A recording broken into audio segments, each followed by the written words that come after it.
porque ao falar livremente uma análise, encontramos mais do que aquilo que foi dito.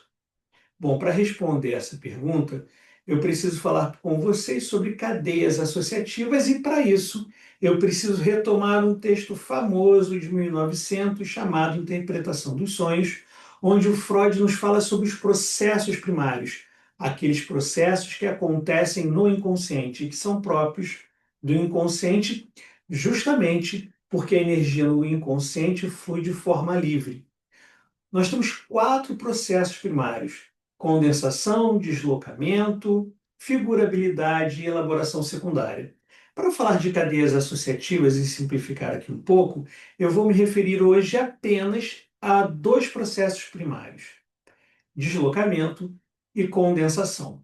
Bom, deixa eu dar alguns passos atrás e lembrar a vocês que no inconsciente aquilo que nós vamos percebendo do mundo vão inscrevendo no aparelho psíquico traços minêmicos. Então, lá no inconsciente eu tenho um conjunto de traços minêmicos. Traços minêmicos são as representações das características dos objetos da percepção. Então, eu tenho, por exemplo, nesse óculos, eu vou ter aqui a forma do óculos, a cor do óculos.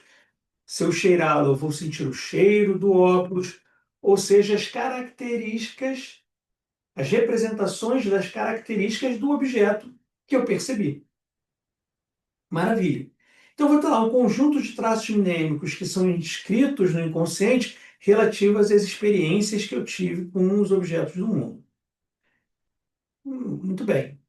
Esses traços minêmicos, quando são associados em série, eles vão produzir uma representação coisa, que é uma representação dos objetos da percepção. Então, se lá num sonho, por exemplo, eu vejo esse óculos, eu estou falando de uma representação coisa, que já integrou as características visuais desses óculos. Sempre é importante lembrar que os afetos também são componentes desses traços minêmicos. As experiências afetivas que eu tenho ao lidar com os objetos do mundo também escrevem traços minêmicos pertinentes a esses afetos. Isso faz com que a pulsão tenha uma relação fundamental com a representação coisa, ou seja, lembro a vocês, a representação coisa é constituída de representante de ativo e afetos. Representante de ativo é a parte daquela representação que pode chegar ao pré-consciente consciente, ser investida de representação verbal e aí produzir ideias e pensamentos. E afeto é a parte da representação coisa que, como diz lá no vocabulário Laplanche-Pontali, em referência a uma definição do próprio Freud, afeto são as traduções subjetivas das quantidades de energia pulsional. Então, os afetos estão associados com as quantidades de energia que a representação coisa tem e que a pulsão carrega. Então, como as energias nos processos primários, por definição, são livres, elas podem ser intercambiáveis de uma representação para outra, isso significa que os afetos também são intercambiáveis de uma representação para outra. Isso quer dizer que eu posso pegar aqui uma certa quantidade de energia associada a um afeto que depois, lá no pré-consciente, consciente, pode ser traduzido como medo, ódio, raiva, o que quer que seja.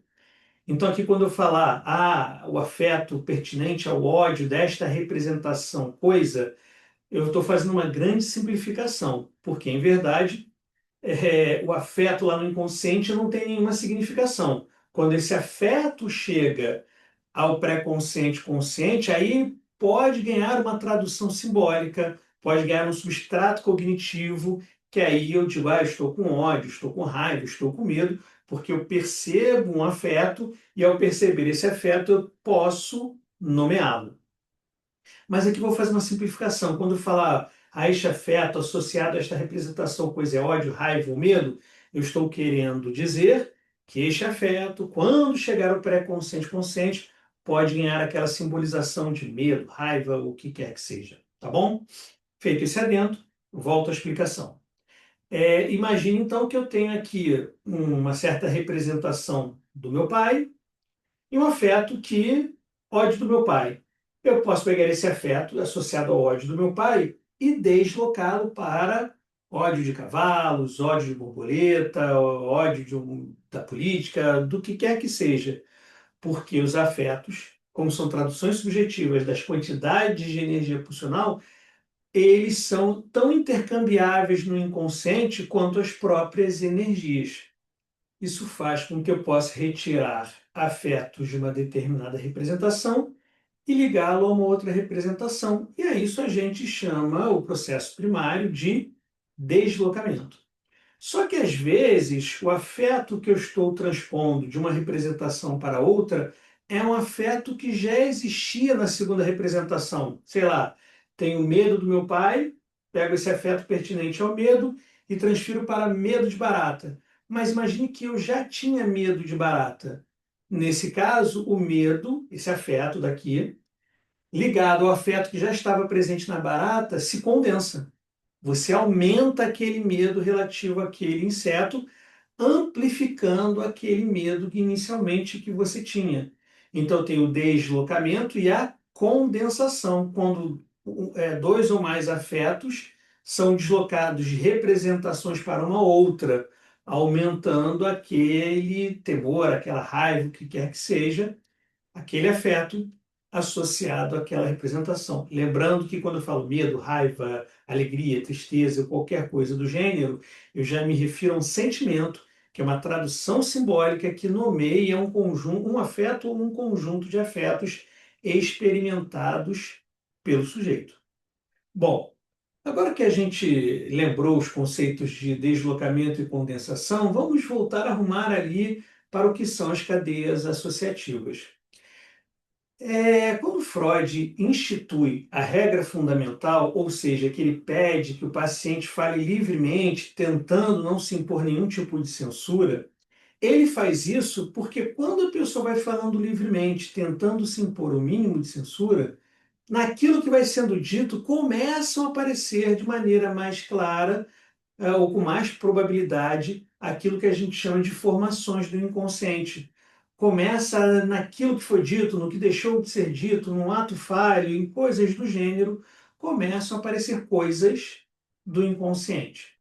Se o paciente, então, aceita a regra fundamental e começa a falar livremente sobre si mesmo, aos poucos, ou o analista ou o próprio paciente vai começar a reconhecer coisas naquela fala que a gente chama, inclusive, de cadeias associativas, que se referem às cadeias associativas.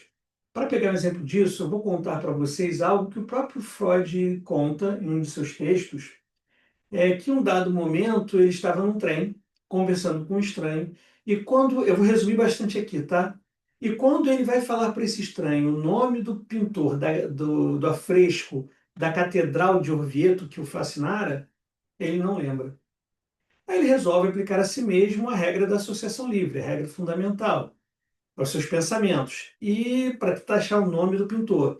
E aí ele lembra de Botticelli, mas não é esse, ele lembra de Boltraffio, um pintor italiano sobre o qual ele sabia pouco, mas sabia que ao pensar em Boltraffio, ele lembra da cidade de Trafoi, uma cidade da Bósnia-Herzegovina, guarda esse som Herzegovina, um país que tem muitos muçulmanos, ele lembra que os muçulmanos são muito ligados à sexualidade e tem muita deferência, muito respeito aos médicos, a quem costumam chamar de senhor, que em alemão significa Herr. Ao lembrar que os muçulmanos têm muita ligação com a sua sexualidade e muito respeito a médicos e os chamam de senhor, Herr, ele lembra que o nome do pintor é Signorelli. Só que, ao mesmo tempo, ele lembra que ele teve uma paciente de quem ele tratara por questões sexuais, que há pouco tempo chegara a notícia que ela havia morrido, e essa moça era originária de Trafoi.